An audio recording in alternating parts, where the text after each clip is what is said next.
करण कारक के प्रयोग संबंधी नियम। अब नियम सुनिए करण कारक के। पहला नियम है साधन के अर्थ में करण कारक का प्रयोग किया जाता है परसर्ग के साथ। लक्कड़हारा कुल्हाड़ी से लकड़ियां काटता है। कुल्हाड़ी से साधन हो गया कुल्हाड़ी, उसके साथ परसर्ग हो गया से। मुझे अपनी कमाई से खाना मिलता है। दूसरा नियम देखिए, साधक अर्थ में भी करण कारक का प्रयोग होता है, केवल साधन के रूप में नहीं, साधक के रूप में भी प्रयोग होता है। कैसे? मुझसे यह काम न सधेगा। मुझ से। तीर से बाघ मार दिया गया। यहां पर साधक तीर है और उसके साथ करण कारक का प्रयोग किया गया है।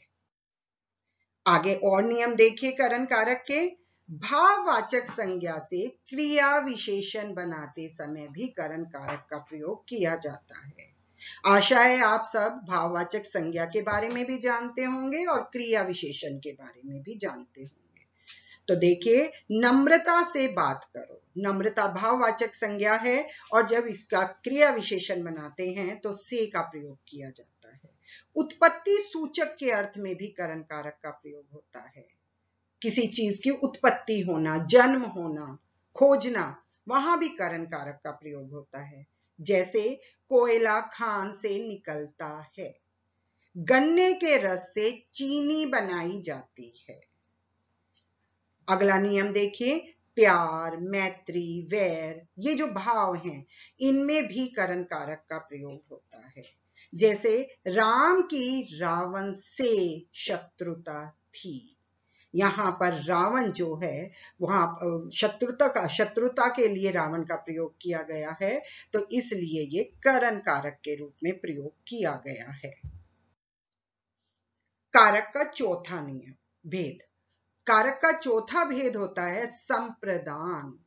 संप्रदान के लिए या को परसर्ग का प्रयोग हमने पहले भी किया है।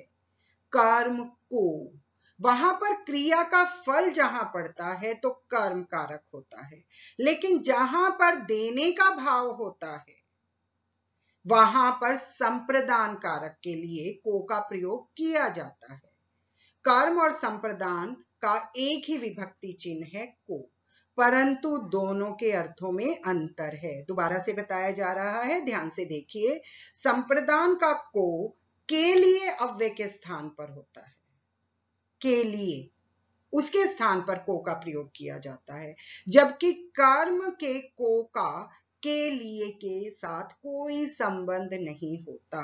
देखिए दोनों का अंतर दिखाया गया है। सोहन श्याम को मारता है। यहां पर क्रिया मारना, उसका फल श्याम पर पड़ रहा है तो कर्म कारक। श्याम भिक्षुक को भिक्षा देता है। यहां पर को में देने का भाव है। के लिए अव्यय के स्थान पर प्रयोग किया गया है तो संप्रदान कारक। एक और उदाहरण देखिए, माता ने बच्चे को बुलाया।